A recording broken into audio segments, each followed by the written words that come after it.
આજે ગાંધીનગર ખાતે TET pass ઉમેદવારો દ્વારા શાંતિપૂર્ણ રીતે પોતાની માંગણીઓને લઈને પ્રદર્શન કરી રહ્યા હતા ત્યારે ગુજરાત પોલીસ દ્વારા બળ પ્રયોગ કરીને એમને ત્યાંથી બળજબરીપૂર્વક જે વર્તન વ્યવહાર એમની સાથે થયું છે જેની અમે સખત શબ્દોમાં નિંદા કરીએ છીએ। છેલ્લા ઘણા સમયથી આપણે સૌ જાણીએ છીએ કે એપ્રિલ 2023 માં વિદ્યા સહાયક અને જૂન તથા સપ્ટેમ્બર 2023 માં અનુક્રમે ટેટ અને ટાટની દ્વિસ્તરીય પરીક્ષા લેવાઈ હતી।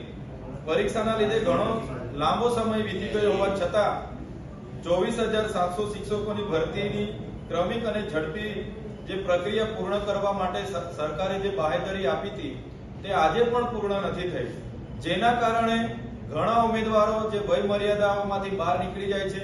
ઘણા ઉમેદવારો એના લીધે પોતે જે સરકારી કાયમી શિક્ષક બનવાના સપના હતા તે રોડાઈ જાય છે। ઘણા ઉમેદવારોને પારિવારિક, સામાજિક અને આજે ઘણી આર્થિક રીતે મુશ્કેલીઓનો સામનો કરવો પડે છે। છેલ્લા 2 વર્ષથી સરકાર કહે છે અમે ભરતી કરીશું। ગયા બજેટમાં પણ એમણે કીધું હતું કે અમે 24,700 શિક્ષકોની ભરતી કરીશું। આ વખતના બજેટમાં પણ કીધું છે અમે 24,700 શિક્ષકોની ભરતી કરીશું, પણ કોઈ પણ જાતની પ્રક્રિયા અંતિમ સુધી કરવામાં નથી આવી। મને યાદ છે ત્યાં સુધી 16/1/2025 ના રોજ શિક્ષણ મંત્રીએ જાહેર મંચ પરથી જાહેરાત કરી હતી કે 1 મહિનાની અંદર જ અમે 24,700 શિક્ષકોની ભરતી કરવા જઈ રહ્યા છીએ, જેને પણ આજે 40 દિવસ થયા પણ એક પણ શિક્ષકની ભરતી નથી થઈ, જેના લીધે આજે ટેટ પાસના ઉમેદવારો ગાંધીનગર ખાતે પ્રદર્શન કરી રહ્યા હતા અને સરકારના ઇશારે જે પોલીસે બળ પ્રયોગ કર્યો છે જેની અમે નિંદા કરીએ છીએ।